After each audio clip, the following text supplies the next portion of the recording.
আসসালামু আলাইকুম। প্রাথমিক পর্যায়ে 11টা প্রতিষ্ঠান আবেদন করেছিল, তার ভিতর থেকে কিন্তু 3টা প্রতিষ্ঠান বাদ পড়েছে। দুঃখজনক হচ্ছে যে, খুব দুঃখজনক যে নোয়াখালীকে নিয়ে কিন্তু অনেকটাই আশা ছিল যে নোয়াখালী থাকবে।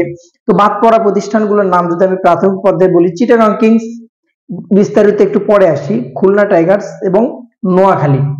ভাই, নোয়াখালীকে নিয়ে অনেক অনেক অনেক আলোচনা হয়েছে এবং সর্বোপরি বাংলা মাঠ কিন্তু তাদেরকে অনেক অনেক আশা নিয়ে কিন্তু আবেদন করেছিল, বাট বাতিল করা হয়েছে। সেরকম ভাবে মিঠু সাহেবের কথাই যতটুকু আমি বুঝতে পারলাম যে সঠিকভাবে তাদের যে কাগজপত্র, 11টা প্রতিষ্ঠানের ভেতর 8টা প্রতিষ্ঠান সিলেক্ট করেছে এবং সেগুলোর নাম আমি বলবো।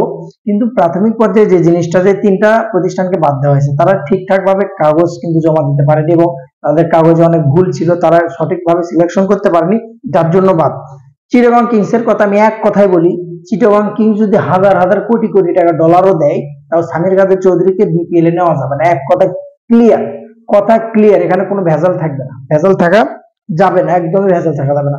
সামির কাদের চৌধুরী ভাই দেখলে বিশ্বাস করেন, যত ক্রাইম, যত প্রবলেম, যত সমস্যায় সামির কাদের চৌধুরী কিন্তু বিপিএল এর শুরু থেকে একটা না একটা প্রবলেম, এই ইয়াশা সাগর থেকে শুরু করে শাহিদ আফ্রিদির টাকা পয়সা লেনদেন সবকিছুতে। সো একবারে ক্লিয়ার কাট কথা, চিটাগাং কিংস চলবে না। হ্যাঁ, অন্য মালিকানা যদি চিটাগং কিংস কে নেয় সেক্ষেত্রে কোনো আপত্তি নেই। তো এসকিউ স্পোর্টস যেহেতু তাদের প্রতিষ্ঠান ছিল, সে বাদ পড়েছে। খুলনা টাইগার্স নিয়ে আমার একটু কষ্ট। খুলনার কোনো প্রবলেম ছিল না, খুলনার কোনো প্রবলেম ছিল না, তাদের কোনো ফিক্সিং ইস্যু ছিল না, তাদের কোনো টাকা পয়সার লেনদেনের কোনো ইস্যু ছিল না, বাট খুলনা টাইগার্স শেষ পর্যন্ত বাদ পড়ছে। এটা আমার কাছে সত্যি মাইন্ড ট্রি যেটা তাদের প্রতিষ্ঠানের নাম ছিল, আমার কাছে খুব খারাপ লেগেছে, দুঃখজনক লেগেছে। এবং যে 8টা প্রতিষ্ঠান এখনো টিকে আছে, যেটা হচ্ছে ঢাকা ক্যাপিটালস এখনো টিকে আছে, যেখানে চ্যাম্পিয়ন স্পোর্টস যেটা। তো অপরদিকে চট্টগ্রাম ট্রায়াঙ্গেল যেটা সার্ভিসেস লিমিটেড, এটা কিন্তু এখন পর্যন্ত প্রাথমিক ধাপে কিন্তু টিকে আছে। তো সর্বোপরি আমার কথা হচ্ছে যে, যে প্রতিষ্ঠানগুলো সঠিকভাবে ঠিকঠাক ভাবে যদি না চালাতে পারে, তাহলে তো হবে না। কুমিল্লা ফাইটার্স, রংপুর রাইডার্স, বরিশাল, রাজশাহী অর্থাৎ রাজশাহীকে কিন্তু 2টা প্রতিষ্ঠান আবেদন করেছে। যদি দেখেন ঢাকা ক্যাপিটালস কে এখন পর্যন্ত রিমার্ক হরল্যান্ডের কথা শোনা গেলেও সকালে একটা শুনি, বিকেলে আরেকটা শুনি ঢাকার বিষয়ে। তো সর্বশেষ আপডেট যেটা আমি পাইছি সেটা হচ্ছে যে চ্যাম্পিয়ন স্পোর্টস যেটা আছে, সে প্রতিষ্ঠানটা আবেদন করেছে এবং ঢাকাকে চাচ্ছে। চট্টগ্রাম টাঙ্গাইল যেটা যেটা সার্ভিসেস লিমিটেড যেটা, তারা কিন্তু আবেদন করেছে already. Comilla fighters, first SS private যেটা আপনার কুমিল্লার বিষয়ে যদি বলি, কুমিল্লাকে অনেকগুলো আগ্রহী দেখাইছিল, তার মধ্যে থেকে এই প্রতিষ্ঠানটা আপাতত সিলেক্ট হয়েছে। রংপুর রাইডার্স এর কথা তো জানি, বিপিএল আগ্রহী হিসেবে প্রাথমিকভাবে পাস। তো রাজশাহীকে 2টা প্রতিষ্ঠান, সিলেটকে কিন্তু জিএম স্পোর্টস কিন্তু আবেদন করেছে। তো সর্বোপরি যদি আমি বিবেচনা করি, সেদিক থেকে বলা যায় 8টা প্রতিষ্ঠান, তার ভেতর থেকে 3টা প্রতিষ্ঠান বাদ পড়েছে। 8টা প্রতিষ্ঠানের ভেতর কিন্তু থাকবে 6টা, এর ভেতর থেকে এখন সেভাবে সিলেকশন করবে বিসিবি। এবং বিসিবির যে কাজটা বর্তমানে যেভাবে তারা পরখ করে দেখতেছে, যে বিষয়গুলো যেভাবে তারা তদারকি করছে, তাতে কিন্তু বিপিএল এবার মনে হচ্ছে ভালোই হবে।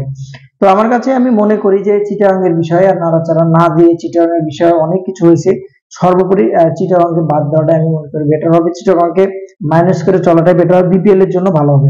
11টা প্রতিষ্ঠানের মধ্যে প্রাথমিক প্রতিষ্ঠান যেহেতু 8টা সিলেক্ট করছে, সো সেদিক থেকে কিন্তু হয়তোবা 1 2 3 4 5 6 7 8 8টা করেছে।